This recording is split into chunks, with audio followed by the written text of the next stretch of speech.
Wake me up inside. Oh, I should start. I can't wake up is the funniest part of that song to me. Because her demands seem very clear to me. Wake me up inside. But Can't wake up. he cannot wake up. Can't wake up. He is out. Doesn't he say something about call my name? Save me Somewhere from in his new metal rap. Save me from yourself. From myself. How can you see into my eyes like open doors, leading you down into my core, where I've become so numb without a soul, my spirit sleeping somewhere cold until you find me there and lead it back home. Is that what they say? Yeah. So it's my job to find your spirit that's in the cold and bring it home. Girl, wake me up inside. I can't wake up. He says, save me. Call my name and save me from the dark. Bid my blood to run before I come undone. Save me from the nothing I've become. Girl, we just met. Let's talk about that. And also, what nothing? You were on MTV. You're kind of something. Yeah. She does sound, I'm not going to lie, she does sound like women I have met at 3 a.m. at the taco truck. I'm going to stop you right there. No, at 3 a.m. at the taco truck or an IHOP. Howdy, guten Tag. Welcome, everybody, to the Puro Pinche Podcast. My name is Chibby. My name is Rooster Loose. And I guess I already said this is the Puro Pinche Podcast, where we just talk shit about Kill shit. the music. First thing we got to do is grieve. Wait a second. Mexico. Oh, damn. It's too soon. We'll get into it. They're going to win tomorrow. Have you seen, damn it, what was it? Oh, did you ever care about 30 Rock at all? That television show? No. Okay. No. So there's the main character, Liz Lemon, she has this brother who he's like a 46-year-old man. But when he was like 18 for his senior high school trip, he went on like a skiing trip. Okay. Hits his head, and he perpetually lives in this state of like it's 1987. And tomorrow he's going for the ski trip, and they have to treat him like he's a senior in high school and stuff. So it's always really funny. And why the fuck did I just? Oh, that's how I'm treating the Mexico loss. Oh, okay. Like no, they're gonna play tomorrow. They're gonna play tomorrow, and I can't wait to see it. They're doing so good. It was. You know what? They did better than most people thought they were gonna do. Yeah, I'm nothing but proud for the lads. And that last game was intense. I mean, it was so intense. I'm not gonna lie. So a me thing. I don't watch the games. Okay. Because I can be a jinx. Oh. Okay. So I usually tune in, and the lads are doing well. I'm like, that's great. Let me chop back out. Chopped in this time. We're down 2-0. Oh, that's when you. And I was like, shit. But chopped out, come back.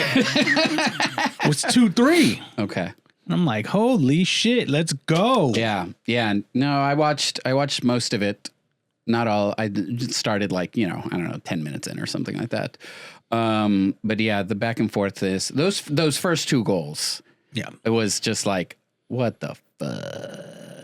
And then it was like, all you got to do is just tie. You just got to tie. I have these great videos that my mom sent me because my parents hosted like a little watch party with the family down there. And so there was like 10 of them watching. And she set up her camera to record them reacting. So like the reactions to like the goals that they made. Right. And then it's like how it started. And then the reactions at the last minute where like, they had that chance to like just make it in. Just the last corner kick. Yeah. Let's go. And no. Yeah. But it hasn't happened. I'm rooting for the boys tomorrow. What boys? The Mexico boys. Tomorrow's the game. I'm gonna catch it. That's right. Yeah. You're going to catch it tomorrow. That's going to be great. But welcome everyone for being here. Thanks for being here again, sluts. That's right. We're just going to dive into it because we've got shit to talk about. Before we dive in. Oh, yeah. Real quick. I don't, because we don't need to spend too much time. Is Mitch McConnell dead? Have you heard about this? No. So June 14th, EMS goes to his residence. Tape has since come out of like the recordings of them getting the call, panic and confusion. Had a stroke or something. Had to revive him. Oh. Took him to the hospital. Resuscitate, right? I guess. Yeah. Well, isn't it the revive kind of works. Yeah. Resurrect was not the right word. Oh, I said resurrect. I thought I said revive. You were going to say resurrect. Oh, sure. Yeah, yes. And so this is June 14th. Okay. Not a peep since he's been in the hospital.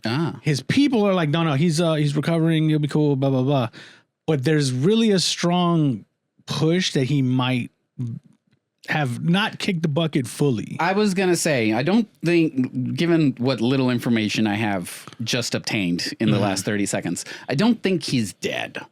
Okay. I think we would know. But he might have had a stroke and is now severely paralyzed. The political ramifications on the very, very small scale is the Repubs don't want to lose him and nor have a special election for him. So they're just kind of like, yeah, no, leave this man alone. He's good. Fine. He's fine. But did you hear about the other Republican? I think he was a representative in Jersey who like disappeared for 3-4 months. No, it was just I think it was John Oliver who did a report on him. Like, okay, where is this hoe? And it was just like, because it was like normal and like no one could, his people couldn't find him. And then he finally showed back up. Okay. And he was just like, I was depressed. I was dealing with depression. And I mean, girl, same. These things happen. If I could, have you looked outside? If I could walk away from my job for 4 months and still collect a check, just what I'm doing, turning off all notifications. I feel you. However, we'll see. Tune into that, folks. We'll see. I mean, we'll maybe update as more things develop. We'll see what happens when they call a vote. At the Senate, because they can't afford to lose even one vote. No. All right. So we're going to dive in.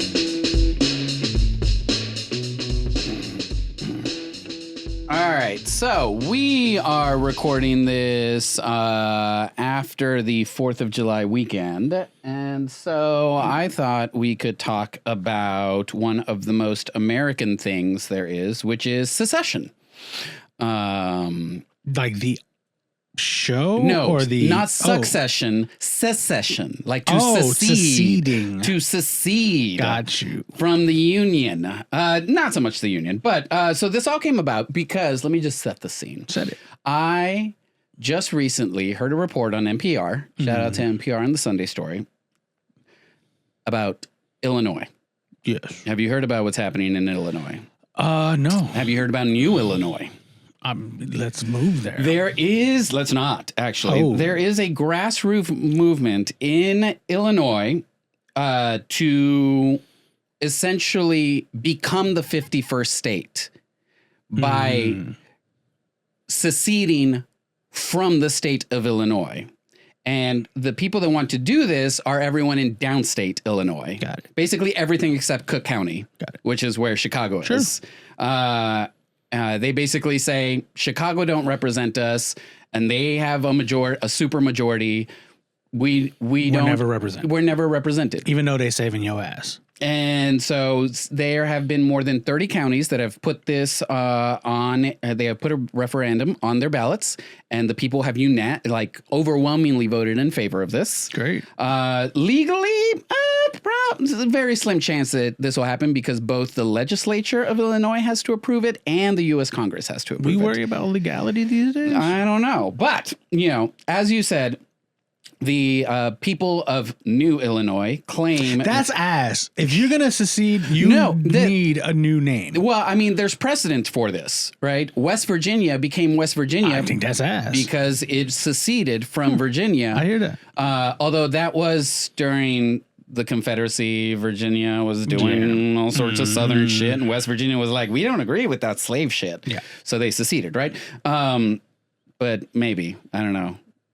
Not North Dakota, South Dakota. North Carolina, South Carolina. Not your thing. I hate that shit. I fucking hate that shit. We'll put a pin in that, whatever. Right. Neither here nor there. So New Illinois they wants feel to like break they're out. not. What's the population in New Illinois? I have no idea. I was supposed to look this up. I really wanted to see what, it's everything but Cook County. Okay. So I would look up what is the population of Cook County. Minus Illinois. Minus Cook County. So yeah, they feel like Chicago dominates the state politics. They feel like all of rural Illinois is essentially ignored. They don't agree with the taxes that they have to pay or the gun laws that are being passed or education or government priorities, whatever. They basically feel like elections feel predetermined because of the population difference. Hi, have you ever spent any time in Texas? Nope. However, critics are saying you kind of need Chicago because without Chicago, Illinois doesn't have an economy. And the numbers on this are actually for every dollar that people in quote unquote New Illinois spend in taxes, they get $2 back in public services versus if you live in Chicago or Cook County, for every dollar you spent, you get 70 cents back. So someone is clearly benefiting from the economy of Chicago. Also, they say that splitting wouldn't actually solve any of the underlying problems and that this really just reflects a more growing political polarization than more than actual practical governments. So I bring this up because this isn't like Illinois is just one example of what is happening. Apparently rural Oregon wants to join Idaho. Sure. They're like, I have heard about that. We're not Oregon. We want to be in that state. Yeah. Texas, every, 18 months is like wilding out and says, you know what? We might be out. Yeah. California also throwing this out there. And also the idea that like political identity is replacing geographic identity. Right. And so as crazy as this story is, does it make more sense than we actually want to admit? And at what point does democracy stop feeling representative? Now. I mean, the last, since 2016? Since a while. Since 2016. Because, we live under the not the guise, but the rule of majority rules. Sure. Right. And for majority rules, that means that minority gets ignored, doesn't get what they want, yada, yada, yada. There was a time where compromise was not a 4-letter word, right? And so, like, even if you were in the minority, right, you could still work with the majority and you can get stuff passed that benefited, the people as a whole, right? But when Biden won, he talked about one unified America, even if you didn't vote for me, blah, blah, blah, blah, blah. We live in Texas, girl. So, like, we are used to... the people that run our state do not represent us. Wake me up inside. Please, but we can't wake up. So what do we do? All right, well, no, go back to your initial question. What was your... does it make more sense that we actually like to admit, or at what point does democracy stop feeling representative? I think the whole subject of 50 states is stupid. Like now. I think it has been. Okay. In what regard? In a mathematics sort of representation sort of way. I think we need to break up by design what we have. Texas, I think we've had this conversation on the podcast that Texas could conceivably be five states. Yeah. And if it were, 3 of them would be blue. And I think that's fine. Like if you want to have representation that speaks closer to the demographics of your area, great. Like, cool. But this is also the Washington, D.C. and the Puerto Rico problem. Yep. Make them states. Let's fuck around and find out. Yeah. Go ahead and wild out. Who else recently said that? I don't remember. I think rural Americans, or let me back up. I think most Americans and the 250th anniversary of this country don't have a lot of high praise. No matter what side. If you're on the right, you're upset. If you're on the left, you're really upset. But I think there's giving people what they want so that they see how fucking stupid it is not a bad choice. Because this sounds like Brexit to me. Go see the polling on Brexit right now. Yeah. They're pissed and they just want to get back in the European Union. Yeah. And that's where like, you know, the argument could be made that this is like federalism as it should work, right? You've got the federal government, you got the states, and then, you know, like if you want to break off, we'll break off, right? You have every right to legally and politically do so. But, you know, what's the flip side of that, right? The flip side is Texas stops caring like all these rural ass counties that are shit. Yeah. Like I love, and let me be clear. Sure. I love you, Odessa. I think you're gorgeous. I love you, Texarkana. I've been there. It's nice. The Piney Woods. I mean, it's basically Louisiana. Basically. Or Arkansas. Both. Both. Both. I love Beaumont, and Beaumont is Beaumont. Beaumont is Beaumont. Amarillo? Yeah. One of my favorite gas stations in the world exists in Beaumont, and it's like this, I forget what it's called and I should really get the name. It's like a knockoff Buc-ee's, but it's owned by I want to say like Syrian refugees or something, and it's awesome because like Beaumont, it's like it's like right outside of Beaumont, and it's like there's there's nothing but gas stations and shit food, and so it's like swamps. One of the few locations where you can get like, I think they have like a Baskin Robbins inside, and they have like a shawarma like setup. It's like sounds like heaven. Yeah, it's like, so there's things to love all over the great state of Texas. But here's the thing, and the argument that you can make for Illinois that you could also make in Texas, right? If you split into 5 separate states, right? We're talking about West Texas, North Texas, Central. East Texas, Central Texas, and South Texas, right? Who funds North Texas? Dallas. Do they? I guess they are part of North Texas. The problem right? is but even West. then the representation is Dallas, rural North Texas, the Panhandle. If they were their own state, the Panhandle would never get anything that they wanted. I completely understand. Which is what the argument that's being made for Illinois, right? Yeah. The Panhandle may fall into East Texas in a weird way, but I understand what you mean. Yeah. And so like as you fragment more and more, like the idea of, this form of structure, right? Counties, cities, counties, states, country, is that there is a mutual benefit in being one, right? The city, the county, in being a state, like you get the benefit of some of the other cities, right? And there is like a compromise of sorts, right? One of the arguments that New Illinois is making is like, we're paying a tax for Chicago's train stations. And it's like, okay.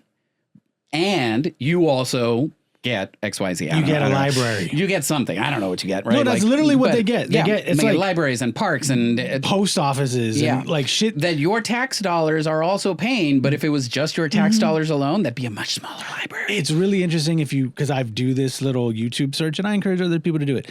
It's random YouTube channels. Look at things like new ghost towns of America, failing cities of America. Like there's these really interesting sociological like influencers, I guess, who they travel to like the Appalachian, whatever the fuck you say it, like West Virginia, poor areas, parts of Louisiana, Texas, specifically like certain rural areas where they look at like how you have a sheriff who's also the postmaster general, who's also who's also the Sunday school teacher. And it's like, if that's what you want, great. Yeah. But understand like, those towns are failing because there's no opportunities. Your jobs are limited to whatever resources are getting plundered from the ground until that's done. And then what? I think it's the same, the same argument that gets made whenever, some of these states like Wyoming, Montana, West Virginia, right, start making things of like, oh, well, only, like California and New York, they make all the decisions and blah, blah, blah, blah, blah. It's like, yeah, but you benefit from the economies of these states, right? Like, because of a federal system. You went to the movies, didn't you? At a basic level. But because of this system, money is pooled by the federal government and then distributed as needed. And you know what? Montana, Louisiana, you need some more money than some of these other states because they make more money. And so there is a collective benefit overall. But I think the question here then is this really about policy, or is this really about identity and culture? Identity and culture. Because I think that... But I don't think there's anything wrong with that. Because think about it. I'm not saying this is going to sound weird. But, yeah. But like, you know how we have like Little Havana, we have Chinatowns, we have little Odessa in New York. Yeah. We have Little Americana. It just happens to be in the middle of bumfuck nowhere, America. Okay. And good for them. I don't think there's any, here's the thing. Sometimes I want to give those folks exactly what they want so that they can understand that the boogeyman in their head isn't fucking real. Yeah. And it's literally the people who you vote for. It's the people who are telling you all this weird shit. I like, there was this really sad story. I think it was in South Dakota. I really need to start doing research for the show. But I didn't know what the topic was. Sure. But I believe it was this small town in South Dakota who this entire town voted for Trump. Everyone was going for it. And they were like, yep, build the wall, deport all the illegals, blah, blah, blah. And they deported a gentleman who was like crucial to their community. And they're like, they got rid of Jose? And it was like, yeah. And like, so then the community starts making shirts and doing, but I think that's the catch. It's kind of like Brexit. Go talk or see what's happening over there. Yeah. How upset they are about this policy. And that's where, like, I don't think, like, yes, it can be about identity and culture, and you can have a different identity and culture. That doesn't mean you have to be a completely different political entity, right? Because that's what a state is, right? It's a political entity of sorts. So you don't have to necessarily split. And that's where the beauty of like counties and cities become a thing, right? Because... Are you playing devil's advocate, or you really believe this? That you don't necessarily have to split up? Yeah. I think I believe that, right? Okay. That's where you're in your city, right? You probably have not if you're Houston, but right. But let's talk about like rural Texas, rural Illinois. Or the difference between like Bexar County and Medina County. Yeah. In your city, you are probably more homogenous than zooming out to your state, then obviously zooming out to the rest of the country, right? So in your city, you are allowed to enact the policies and the laws that are voted on by the small people of your city. That doesn't mean that you have to like break away from the larger state or country if you don't agree with it, right? Like, at what point did this become I'm taking my ball and going home versus let's fix the game? But you can't fix the game for them. No. Because I'll say it like this. Let's look at it like this. I think major cities, and we'll use San Antonio as an example, is a concentration of humanity. And that's why you have the arts. That's why you have public services. That's why it's like, because you're trying to learn, develop, and create systems that take care of so many people at the same time. What happens is when you move out, that concentration starts to dilute, and that's fine.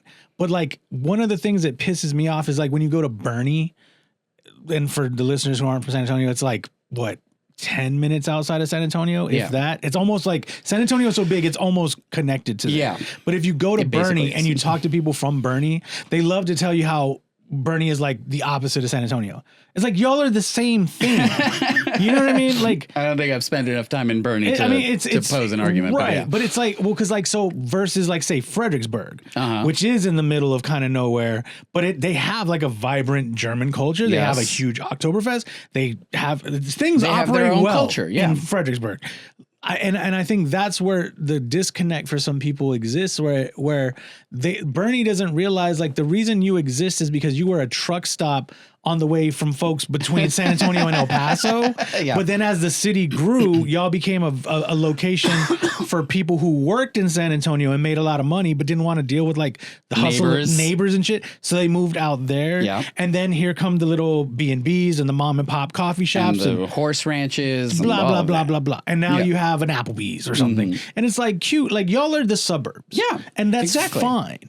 Like, y'all are the suburbs where, sure, your schools are better, But that's because, again, people don't understand population, how much population affects everything. Like, even in the classroom, like I had this conversation with a student not too long ago. I don't even remember how it came up, but somewhere along the lines of like, sir, do you have a hard time like dealing with us this semester? Because there's only like 12 of us. I'm like, no, this is the easiest semester I've ever had. Yeah. Because typically I have upwards of 25. And statistics have shown that like whenever a classroom is anywhere between like 10 to 15, the teacher, professor, whoever can focus on every single one of them individually, meet their needs. Yeah.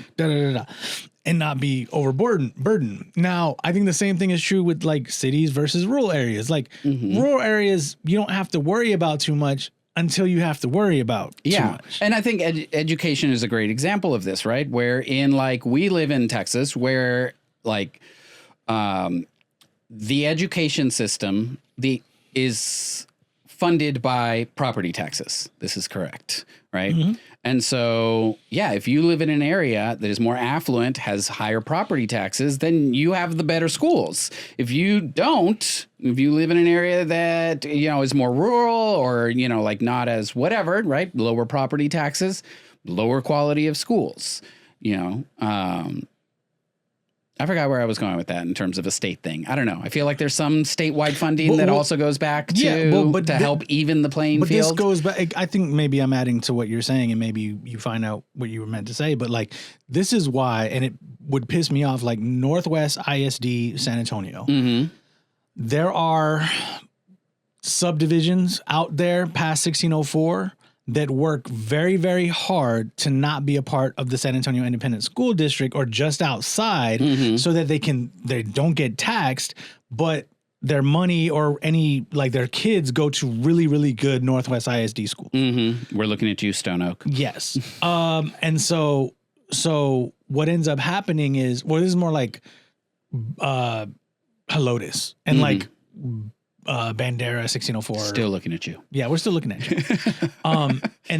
And you're kind of seeing, and this is why we also have like these little micro cities like Balcones Heights. Like, why do you exist? Or what? Yeah, Leon Valley. Like, why do you exist? Because they existed before San Antonio grew to what it was. Pretty much. Yeah, and then San Antonio grew around them. Yeah, right? And I think that's fair too. But like Leon Valley, I think is a great example of what we're talking about, city versus rural, in this kind of weird sense, because like if you actually hang in Leon Valley, it does feel different.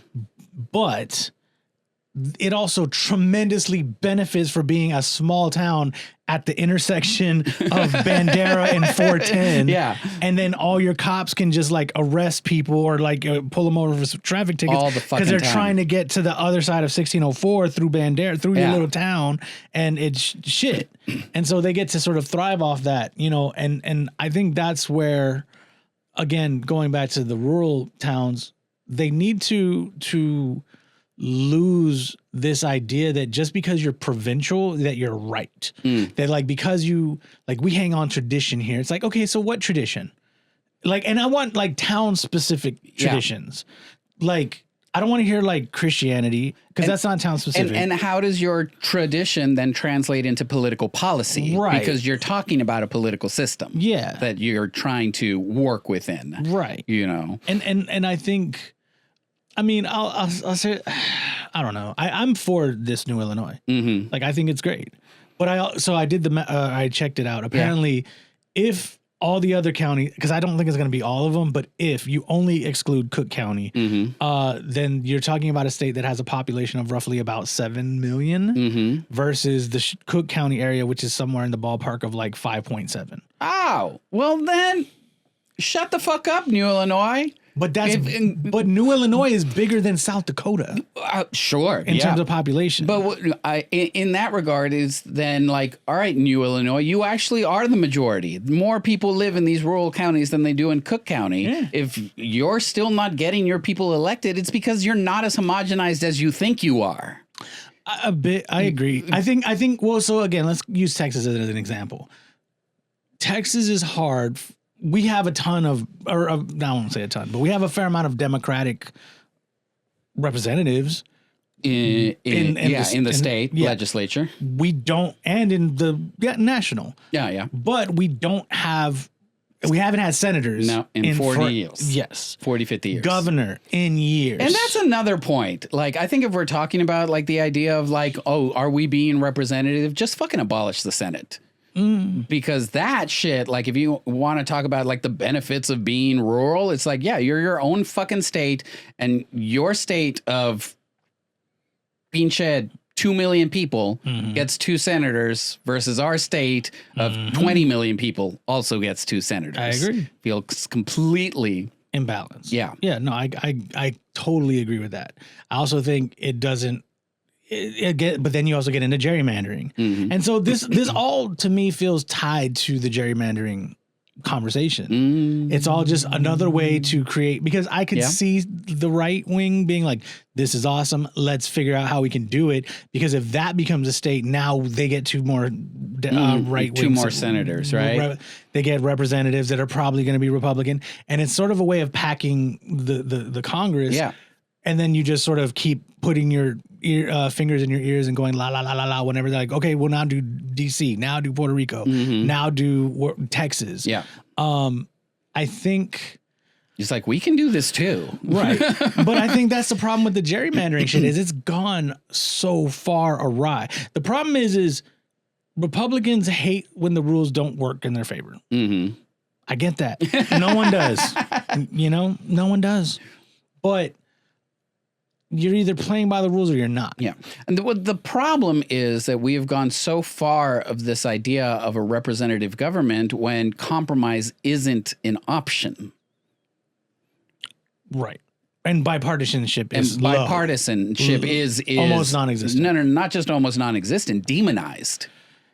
Yes. Like look at these primaries where like there were certain Republicans that lost their primaries, and part of the argument that the other Republican was making was, well, he worked with the Democrats to pass this bill. Right. And it's like, yeah, but the bill your helped constituents helped you. Yeah, what you said.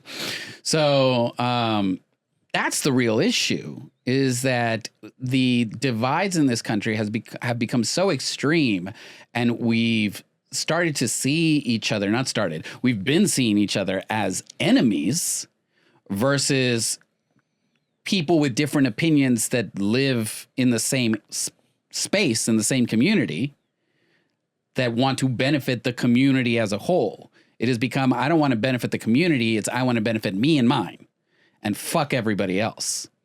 I also, yes, and I think we're also getting taught this very, very toxic lesson for the last 20, 25 years. And a lot of it is Fox News driven, where if you're not successful, or if you're essentially hitting a glass ceiling, that's not a glass ceiling you're hitting. It's actually because the benefits and privileges and successes that should be yours are going to someone else. Again, villainize, and that's where the villainization and demonization villainize the other side. Right. They're the enemy. Or someone is. Not you. No, well, let's look it's at it not like your fault, and also it's not our fault. No, like it's if you their fault. And one of the interesting things is when you watch some of these YouTube videos of people going through rural America, they still like vehemently hate Democrats, trans people, gay people, Muslims, on and up, Mexicans, immigrants, da. And because they really think everyone's taking away from them. But if you were to ask them, it's like, well, what's your level of education? What job opportunities do you work? What certifications do you have? What sort of things are here that make you not be a $30,000 to $50,000 a year earner in wherever you live? Plus, it's a place where they're not building new homes for you. Because why would you? Like, so you're living in like a dilapidated 50-year-old, 60-year-old home that maybe was passed down through the generations, or you're living in trailer parks. And that is where you are benefiting from the state, because the taxes that are being paid in another more affluent space are going to maintain your roads, are going to XYZ public services, right?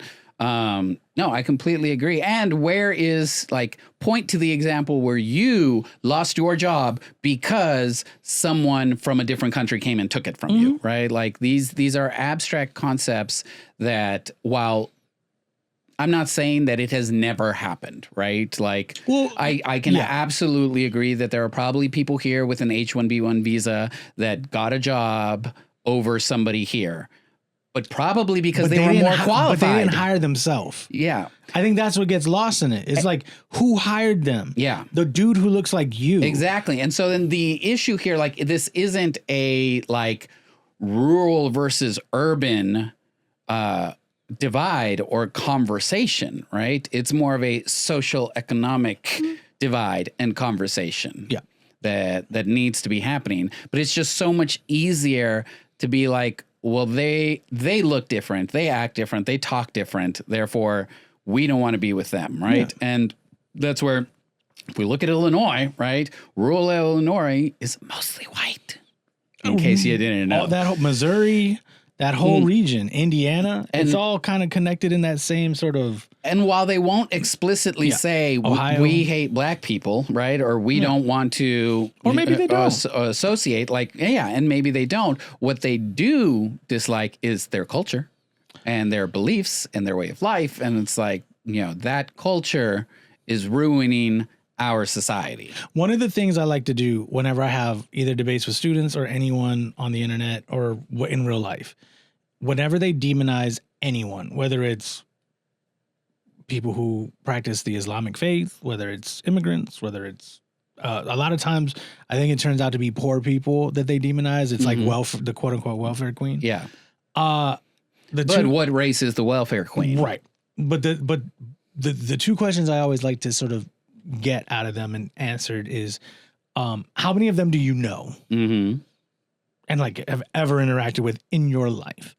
And then two is, would you want to switch places with them right now? If they have it so amazing, switch places then. Would you like that? If a genie can make you make, and most of the time they're like no and no. So it's like, but that's where ignorance is the guiding force or the guiding, it is the yoke around the neck of the proletariat because okay, professor. Well, I mean, that just that was cooked. That was awesome. But that's so, it is. Or one last thing to that point is it's kind of like the green energy policy. This is something else that you see get demonized a lot.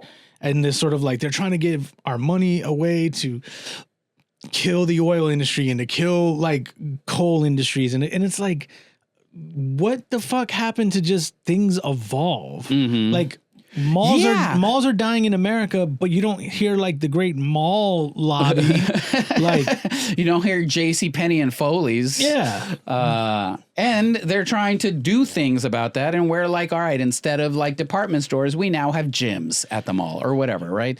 Not gyms, the restaurant, gyms, the place. Well, there's also gyms in the mall. There's also in places like Rhode Island where they turned their giant galleria into like they have living quarters now.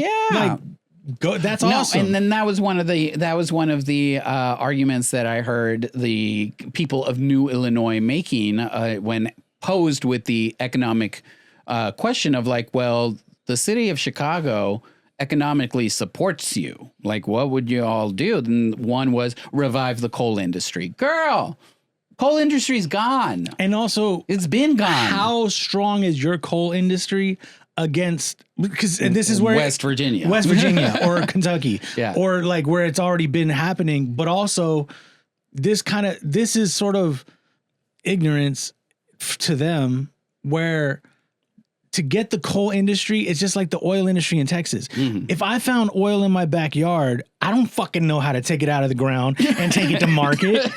I sell that shit to someone who's going to make a lot more money than me, so that I can get a little well-off money. Yeah. But the same thing is true there. It's like, so you have coal, great. How many y'all going to take it to market?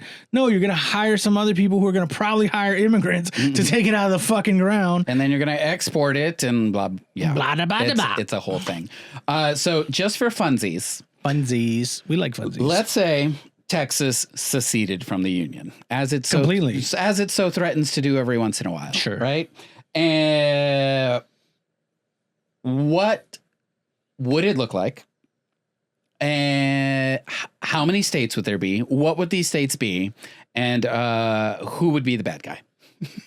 That's a lot of questions. So take this question. My wherever question you want. is, so you're saying like if we seceded, yeah.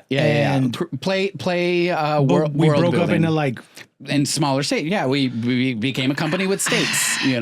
I think West Texas is cooked.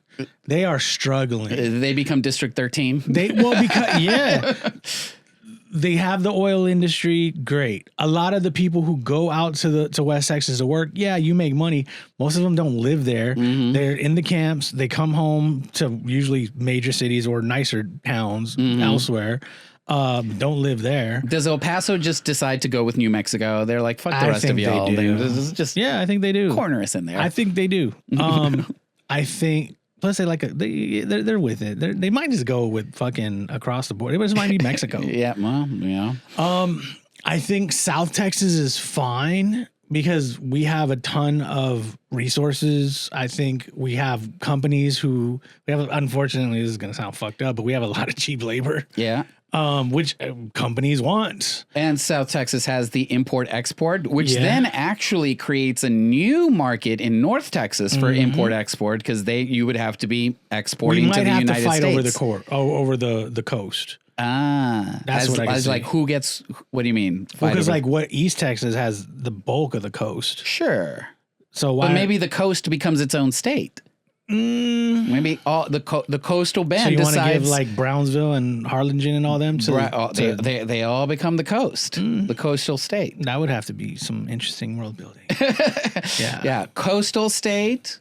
The southern if we just had state, that one little sliver of it, we could get a lot out from Brownsville, and we would immediately have like a deal with Mexico. Corpus, Galveston. Tomorrow. Yeah, I would even think that Houston becomes part of the coastal state right there. Yeah. So that's its own little economy, and then you've got rural East Texas that's away from Dallas the coast. May struggle because they're landlocked. Yeah. And they become part of the Panhandle, North Texas. I think San Antonio and Austin are actually grouped together in the Riverlands. I like that. Yeah. The Riverlands. Yeah, we would be the Riverlands in the little central area. We are the South. But we're not the South because then there's the South. Oh, okay. So you're cutting them off. Oh, yeah. They just become Mexico. They're like, you know what? If we're just doing this, we're just going to walk away with the rest of you. Yeah. I can see that. 1, 2, 3, 4, 5. Who gets Killeen? 6. I think we do. Yeah, that's the Riverlands. Okay. Yeah. And probably cut it off there. Yeah. I think Waco and Temple, they belong to the north. But what if Dallas just decides, you know what? We're big enough. We don't need the Panhandle. We become our own fucking state. Then Oklahoma gets the Panhandle. DFW. No, because Texas seceded. All of Texas seceded. Okay. Well, we said that the South gets Mexico, or Mexico gets the South. I mean, Oklahoma gets you said that. Oh, it's fair. I mean, yeah, like then the Panhandle is struggling. I mean, there's enough industry. I think honestly, San Antonio and especially if we have Austin, like we're fine. We are so good. Yeah, but we're still one country. State. No, country. Oh, Texas becomes a country. Oh, got it. Texas secedes and becomes its own country. Oh. That's what I'm saying. Listen. That's my hypothetical, right? Well, but then they're going to gerrymander the shit out of us. And then it's just going to be, so to that question, I just predict full-blown fascism and it's going to be terrible. And another civil war. We go back to city nations. Yeah, it'll be a civil war for sure. Because if you applied the new Illinois idea to Texas, in the rural, there's enough of rural Texas population to compete as a state. When you cut out all the cities, because they keep winning statewide elections. Well, and then but also a lot of that is again due to gerrymandering. Yeah. But things like Senate, governor, the gerrymandering doesn't have anything to do with that because that's just statewide. That's majority vote. I don't remember. Yeah. Like gerrymandering in terms of like your representatives, right? And things like that. But for governor, Senate, all those, like it's basically just the whole state votes and whoever gets the most votes wins, right? So clearly the rural areas of this world can get what they want, essentially. And that's where I think going back to like Illinois, like you're not as homogenous as you think you are. There are plenty of people in your rural areas that politically align with Cook County. And class comes into play. Exactly. That's the real if thing. you have, even if like, again, using like Bernie, that is in many ways a red town, micro city, if they have to start having to carry the weight of other like rural towns, they're not going to like it. Well, and what I was going to say was like, yeah, you know, Panhandle, do you think Dallas-Fort Worth really wants to carry you? No, I mean... There's so much there. I think, you know what, New Illinois, let's talk to the people of New Illinois. Give them a message. Do you have a message to the people of New Illinois? This is the seceders. I think you had the message. Go look at Brexit. That's kind of the thing. Go look at Brexit or give us a call, slide into our DMs. We want to hear from you, Illinois. Identity fighting over culture wars is so bonkers in the United States. And okay, we'll save that for the next one. What I have. There's so much more, like, right? Like, can't we just get anyone? Can't we just get everyone housed? What if we just focused on that? Listen, we didn't mean for this to be a downer, but let us know what you think. A downer. I mean, because there was a thought experiment in there. It was. I think the question I've been walking away with after this weekend is, so what do we do for the next 250 years? And this conversation makes me think about that a lot. About secession. Yeah. And what that could look like. But well, I don't know. Would you vote for it, people, listeners? Do you think that do you live in a rural area or a major city and feel like, we need to be our own thing? Split the shit up. Right? Does San Antonio just become the great nation of San Antonio? We become the great state. I mean, Houston is bigger than Connecticut. It could be its own fucking state. Yeah. So, things to think about. Yeah. But that does it for us, folks. Thank you for listening to our short form content. As mildly short form as it is, I can't see the timestamp from here. But that was a fun conversation. We enjoy jumping into these topics. We'll be back next week with some more shits and giggles. Shits and gigs. As always, please like, subscribe, rate, review. Help us get the word out there. Share on social media. We got stuff circulating, right? Let your friends know. Like, they talk about some interesting things at the Puro Pinche podcast. Why don't we listen and then get together and talk about how wrong they were about everything? Let's get real high. That's right. And then listen to this podcast. Or let us know. Slide into our DMs. Let us know what you think. Rooster, where can they find you? They can find me on Instagram, RoostMTZ. Where can they find you, Chib? They can also find me on Instagram, Gemini's, GEMINEYES. Or you can find Gemini's Productions on Instagram and TikTok. For more about all the other this and other podcasts on the network. And go to putopinchapod.com/pod to get some merchandise and support the pod. And shout out to you sluts who are still supporting us. That's right. Until next time, stay safe out there, people. Arrivederci.